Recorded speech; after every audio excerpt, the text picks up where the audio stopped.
Yo ho ho, Da Mafia. Welcome to yet another edition of the Da Mafia Report. And ladies and gentlemen, I am jazzed the f*** up, as I'm sure many of you are, after witnessing what went down against the Denver Broncos this past Saturday. And I really think that the title of this video is fitting. Is the Buffalo Bills offense unstoppable? Based off of what I saw this past Saturday, I'm almost willing to bet the answer is a pretty not even conservative yes. We are going to be dominating. So what I wanted to do in today's video is just sort of like break down some of my takeaways of what I have seen different from this offense that I haven't seen in the past, some highlights, maybe even some lowlights, and really just dive into this and understand why we should be the most excited we have been in a very, very long time. Before I do that, though, I do just want to give a quick shout out to today's sponsor. And so that just so happens to be TSC Buffalo. I'm sure you see these guys on Twitter all the time. They're the #1 source for signed Buffalo Bills memorabilia. You're definitely going to want to check these guys out. In fact, I'm doing a giveaway this coming Friday. We're giving away a James Cook signed helmet, and then you just need to follow me on Twitter to figure out how to enter that. So definitely check that out, and just in case you're feeling froggy and don't want to wait and you want to scroll through some of the merchandise that they have on the site already, my link is in the description. And so yeah, Da Mafia, starting off with one of my first takeaways that I got from that Broncos game, I mean, probably has to be Josh Allen. I mean, let's be completely honest with ourselves. Right before that game started, I was absolutely terrified that we were going to see some sort of injury that would happen, right? I really wanted this guy just to be wrapped around in bubble wrap, stay on the sidelines, and not go out until week 1 against the Rams, because I thought that he was ready. He was going to go out there and absolutely dominate regardless, and I was right.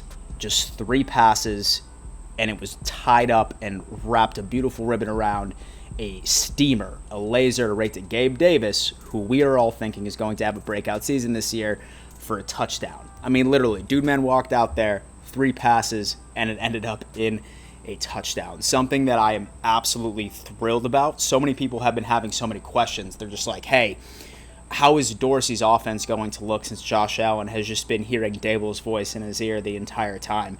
Josh looked like he was literally in midseason form. Hell, I mean, I would probably even go as far to say that he was in the form that he was in that playoff game against the Kansas City Chiefs.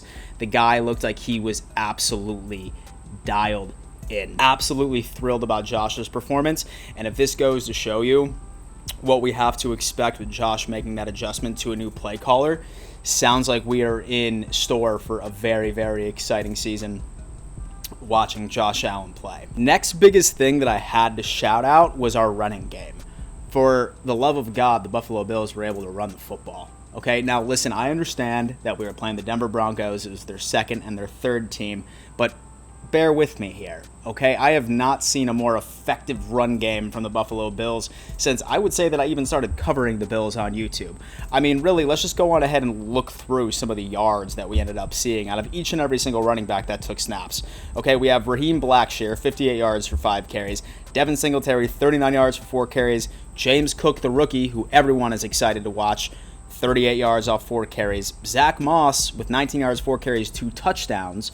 The guy that we drafted thinking that he would be our goal line running back. And then Duke Johnson, who was literally fighting for a spot on this roster, who also ended up getting 9 carries, 55 yards, and then 2 touchdowns as well. This run game is absolutely going crazy. Now, maybe it has to do with the offensive play calling and Ken Dorsey, but if I was a gambling man, most likely has to do with some of the new additions that we have placed on our offensive line. Now, there's been a huge debate on whether or not that it was the offensive line's fault or if it was the running back's fault, that they just weren't fast enough to get through the gaps that the offensive line was creating.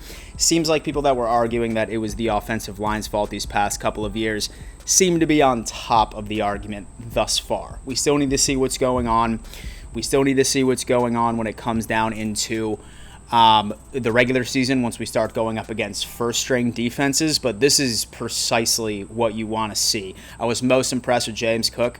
Some of the highlights and some of the runs that man busted off, I am so excited to see what he can do, especially in the regular season.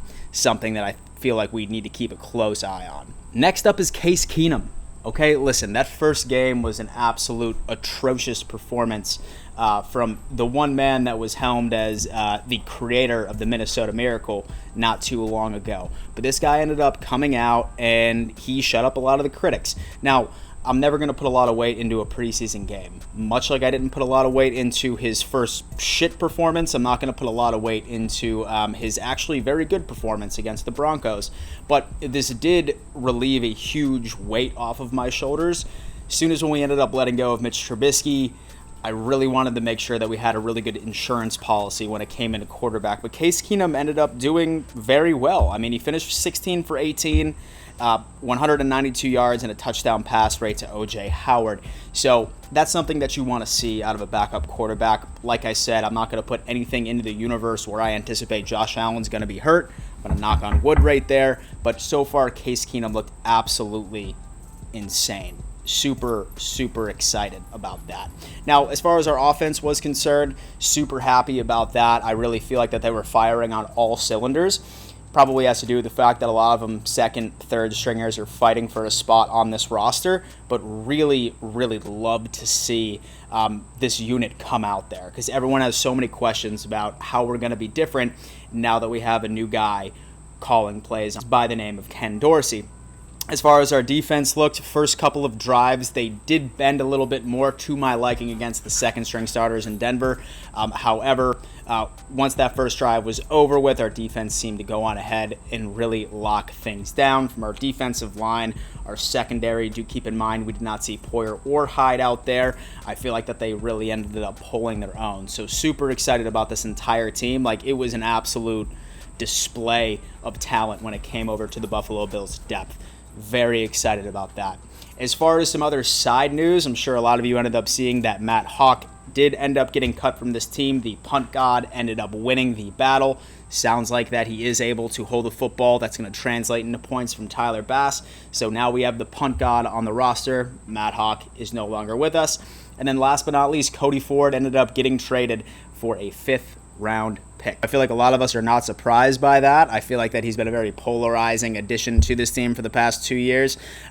Probably had to do with the fact that he was bouncing around from position to position, never really got his stay, but definitely wish him the best of luck in Arizona, and I think that Brandon Beane ended up making a tremendous move. I think we have the depth that we need on this offensive line, and we only got to move forward. Dal Mafia, do me a favor, leave a comment. What are your thoughts on this offense this year? Are you really excited about this? Do you think there's going to be a lot of changes now that Dorsey is taking over play calling? Sound off in the comments. Always something that I look forward to. Dal Mafia, thank you so much for tuning in. And before I let you go, better always remember, let's go Buffalo.